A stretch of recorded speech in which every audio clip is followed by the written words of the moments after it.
Hai guys, welcome to channel NSID. Anime yang berjudul Kage no Jitsuryokusha ni Naritakute akhirnya rilis juga pada bulan ini. Lebih tepatnya rilis pada tanggal 5 Oktober kemarin. Nah, pada video kali ini kita akan mencoba breakdown episode 1 dari animenya yang baru saja rilis. Dan tentu saja, pada breakdown kali ini kita akan juga mencoba menjelaskan detail apa saja yang diubah dan tidak dijelaskan pada animenya. Terlebih lagi, tampaknya ada adegan yang tidak seperti di versi light novel dan manganya.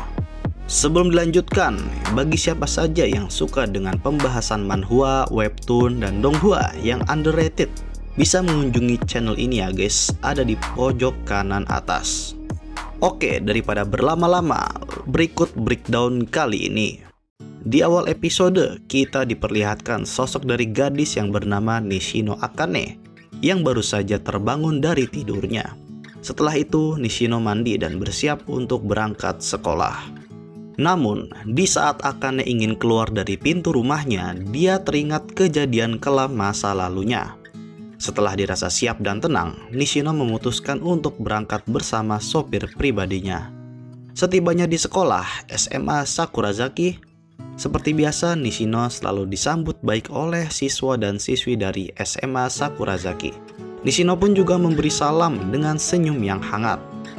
Ketika Akane tiba di pintu masuk sekolah, dia bertemu dengan murid laki-laki yang bernama Kageno Minoru. Faktanya bukan pertama kali Nishino bertatapan muka dengan Kageno ketika tiba di pintu gedung sekolah.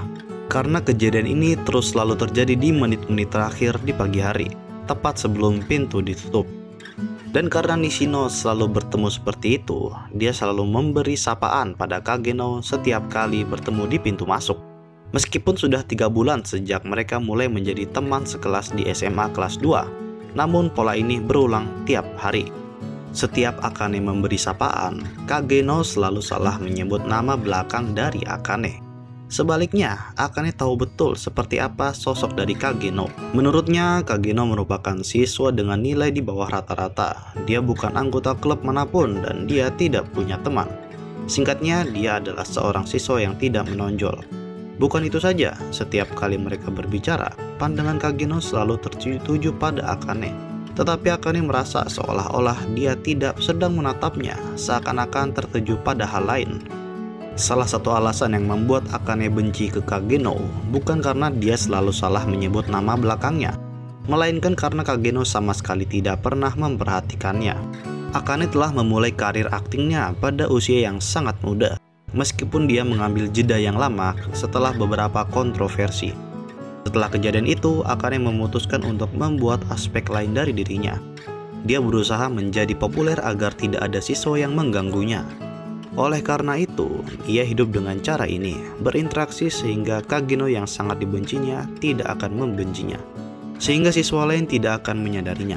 Di sisi lain, Kageno Minoru yang duduk di bersebelahan dengan Akane terlihat tidak memperdulikan siapapun dan terus berlatih sambil mencengkram hand grip, bahkan ketika dia masih di kelas.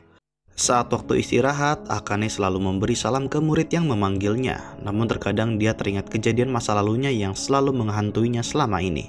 Di samping itu, kita juga dapat melihat sosok Kageno yang sedang berada di atap sekolah sambil membaca sebuah buku catatan yang dia miliki. Pada lembar halaman buku tersebut sedikit memperlihatkan sebuah lingkaran sihir. Pada saat itu, Kageno juga mengatakan jika dia perlu kekuatan tambahan untuk setidaknya bisa menghadapi serangan nuklir. Hal ini karena dia selalu mencoba dan meriset untuk meningkatkan kekuatannya. Setelah itu, scene berpindah di ruang kelas. Akane bukan anggota klub manapun, jadi dia biasanya langsung pulang setelah kelas selesai.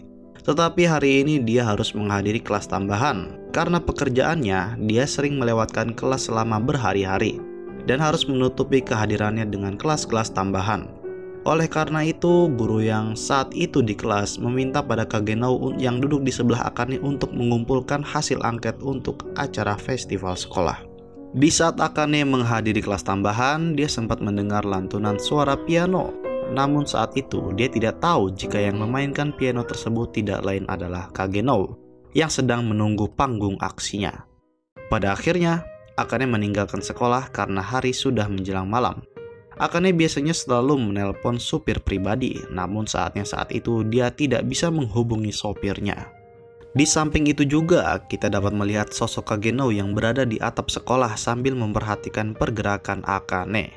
Jika di light novelnya, Akane tidak bisa menghubungi sopir karena baterai HP-nya habis. Nah, jika di animenya, saat itu sopirnya telah dibegal oleh penculik yang sebelumnya telah mengikuti dari pagi harinya. Meski rumahnya berjarak 30 menit dari sekolahnya, Akane tidak diperbolehkan untuk pulang sendirian. Dan untuk terakhir kalinya dia pulang bersama siswa lainnya ketika dia masih SD. Kemudian pria kekar tiba-tiba muncul di hadapan Akane. Menyadari hal itu, Akane terus berusaha untuk berlari untuk menyelamatkan diri. Namun sayangnya dia dicegat oleh mobil secara tiba-tiba. Dan kemudian seseorang keluar dari mobil dan langsung membuat Akane pingsan dengan obat bius. Namun, di saat kesadaran Akane mulai menghilang, dia sempat melihat sosok Kageno dari kejauhan yang berdiri diam sambil memandangnya. Jika di light novelnya, sewaktu Akane di perjalanan, dia dihentikan oleh mobil van berwarna hitam. Dan pria kekar tersebut langsung mencekik leher Akane, hingga membuatnya pingsan. Dan seseorang pria keluar dari mobil dan membawanya masuk ke dalam mobil tersebut. Akane sempat melihat sosok Kageno, namun saat itu Kageno tidak berdiam diri saja seperti di versi animenya. Karena di novelnya, Kageno sempat berusaha untuk mengejar. Kemudian scene berpindah dan kita diperlihatkan sosok Akane yang saat ini berada di tempat pabrik kosong. Di samping itu juga kita dapat melihat Kageno yang bersiap mengganti perlengkapannya untuk bersiap melancarkan aksinya. Di saat pria penculik berusaha untuk melecehkan Akane, saat itu juga Kageno terjun dari atas atap bangunan dan bersiap untuk menghabisi kedua penculik tersebut. Salah satu penculik bersusah payah untuk menembak, namun Kageno dengan cepat menyerang pergelangan tangan pria itu dan langsung membantingnya sehingga membuatnya pingsan dan menginjak wajahnya. Kemudian pria kekar yang menyebut dirinya sebagai mantan tentara menjatuhkan senjata pistolnya dan mulai menyerang Kageno menggunakan senjata pisaunya. Sementara itu Kageno terus berusaha menghindari serangan tersebut, tetapi tetap saja dia tetap menerima luka meskipun relatif sedikit.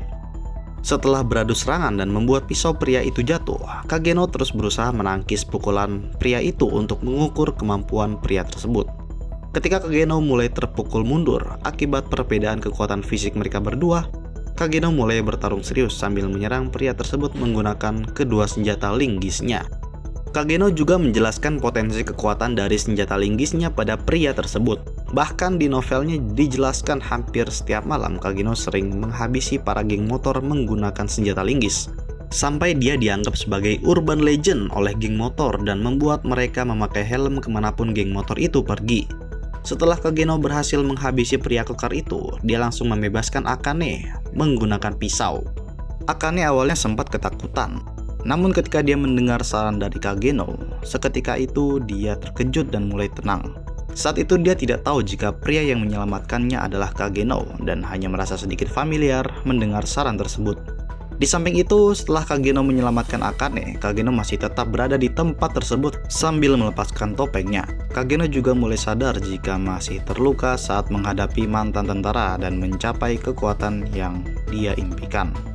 Setelah itu kita dapat melihat bala bantuan, polisi, dan ambulan datang untuk menyelamatkan Akane. Di samping itu Akane masih belum tahu siapa pria bertopeng tersebut. Pada pagi harinya, seperti biasa Akane bertemu dengan Kageno di pintu masuk gedung sekolah. Namun kali ini Akane terkejut setelah dia memberi salam pada Kageno. Hal ini dikarenakan Kageno dengan benar memanggil nama belakangnya Akane. Terlebih lagi pandangan matanya tidak seperti hari-hari sebelumnya. Jika dibandingkan di light novelnya, dijelaskan setelah kejadian penculikan tersebut, Akane mulai ingin berbicara banyak dengan Kageno. Menurut gua, alasan kenapa Akane dan Kageno selalu bertemu di pintu masuk gedung sekolah adalah karena Chid merasa bisa mendapatkan event khusus untuk bisa menolong Akane yang merupakan gadis terkenal di sekolahnya. Maka dengan kejadian Akane yang diculik, Kageno pun dapat melakukan aksi heroik tanpa diketahui identitasnya oleh Akane itu sendiri. Nah, kemudian scene berpindah dan menunjukkan sebuah tayangan TV yang memberitakan kecelakaan lalu lintas dan ternyata korban dari kecelakaan tersebut tidak lain adalah Kageno yang meninggal akibat tertabrak oleh mobil truk. Akane yang saat itu melihat berita seketika langsung mematikan televisinya. Mungkin di antara kalian bertanya, kenapa dengan penculikan Akane tidak ada di manganya dan versi web novelnya? karena memang adegan tersebut diambil dari light novel volume 4 bagian intro. Menurut gue wajar saja hal ini agar latar belakang dari karakter Kageno bisa lebih jelas dan tidak terlalu singkat seperti versi manganya. Untuk yang masih bingung kenapa tubuh Kageno tidak berotot seperti di manganya, itu karena memang di manganya dibuat agar terlihat lucu. Sebab jika kalian membaca volume 4, di situ juga dijelaskan jika Kageno itu memiliki tinggi 170 cm dan berat badan kisaran 60 kilo. Dan untuk ukuran tersebut seharusnya tidak terlihat kekar seperti manganya. Setelah itu, scene berpindah dan kita diperlihatkan kilas balik dari masa lalu serta perjalanan hidup dari Kageno selama di bumi. Sewaktu kecil, Kageno sangat mengagumi karakter dari sosok pemimpin yang bergerak dari balik bayangan. Karakter tersebut tidak pernah menjadi sosok protagonis maupun sosok bos villain. Seperti anak-anak yang mengagumi pahlawan super favorit mereka, Kageno lebih kagum kepada kekuatan di belakang layar. Seiring bertambahnya usia, untuk menjadi lebih kuat, Kageno belajar segalanya dari karate hingga tinju, dari seni berpedang hingga seni bela diri campuran. Dia pelajari semuanya sambil menyembunyikan kekuatannya. Di sekolah, Kageno memainkan peran sebagai orang yang biasa-biasa saja, wajah yang sederhana di tengah kerumunan, seperti NPC dalam game atau bagian dari karakter sampingan. Tapi seiring berjalannya waktu, perasaan tidak enak mulai menghantui dirinya. Sepertinya sudah saatnya untuk menghadapi kenyataan, karena ini semua tidak ada artinya. Jika Kageno dikelilingi oleh sekelompok tentara, tentu saja dia akan dikalahkan. Atau mungkin dia berhasil melarikan diri atau berlatih cukup keras untuk melawan. Semuanya ada di ranah kemungkinan. Tetapi bahkan jika dia entah bagaimana berhasil menaklukkan mereka, musuhnya akan tetap bisa meledakkan nuklir dan melenyapkan dia dalam sekejap. Ada batasan pada tubuh manusia, sebanyak itu yang Kageno tahu. Nah, pada adegan kilas balik, ini sebenarnya merupakan scene yang seharusnya ada di awal episode. Karena kilas balik tersebut merupakan adaptasi dari bagian prolog pada light novel volume 1. Namun pada animenya tidak dijelaskan bagaimana Kageno tiba-tiba begitu saja meninggal akibat tertabak truk. Pada bagian novel dijelaskan, setelah Kageno sadar jika dia tidak akan bisa selamat dari serangan bom nuklir, dia mencoba untuk mendapatkan kemampuan spiritual atau sihir, mana, chi, atau aura. Namun tetap saja dia tidak tahu bagaimana cara mendapatkan kemampuan mistis tersebut. Bahkan dia telah mencoba berbagai cara seperti meditasi di bawah Arjun, berpuasa, menguasai seni yoga, berpindah agama, mencari roh suci, hingga berdoa kepada Tuhan. Pada akhirnya tidak ada hasil yang tepat. Bahkan selama masa liburan musim panasnya, Kageno belum menemukan sihir, chi, ataupun aura selama latihannya. Namun dia merasa ada kemajuan dalam latihannya belakangan ini. Ketika di malam harinya, seusai latihan di hutan, tiba-tiba Kageno melihat sebuah kilatan cahaya dalam pikirannya dan merasakan dunia berputar. Saat itu juga, Kageno merasa jika dia bisa jadi telah mendapatkan kekuatan sihir atau aura. Kemudian, Kageno langsung melepaskan pakaiannya dan membenturkan kepalanya ke sebuah pohon agar kekuatan mistisnya terbangun. Dalam keadaan sempoyongan, Kageno terus berjalan untuk keluar dari hutan. Setibanya di dekat jalan raya, tiba-tiba dia melihat sebuah cahaya dari kejauhan. Pada saat itu, Kageno menduga jika cahaya tersebut tidak lain adalah sihir, kekuatan yang selama ini dia cari. Setelah itu, Kageno mulai berlari dengan sangat cepat seperti binatang buas di hutan.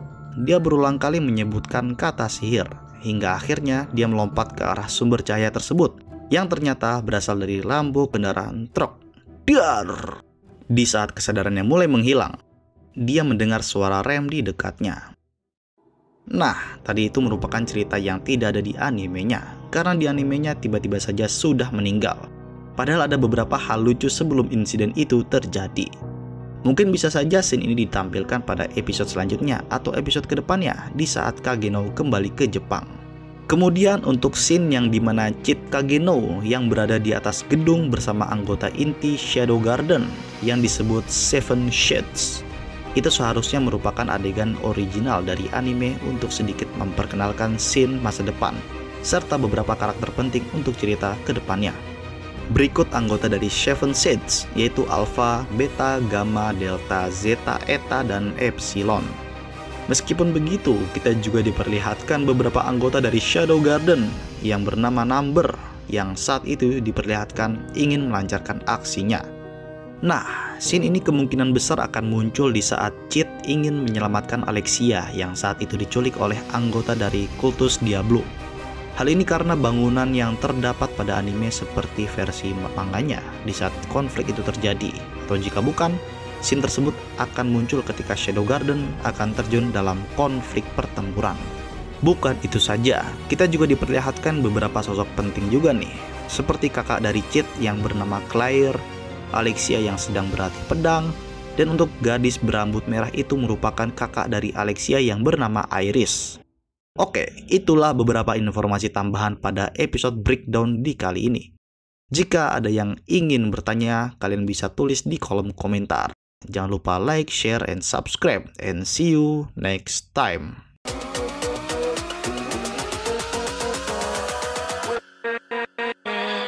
With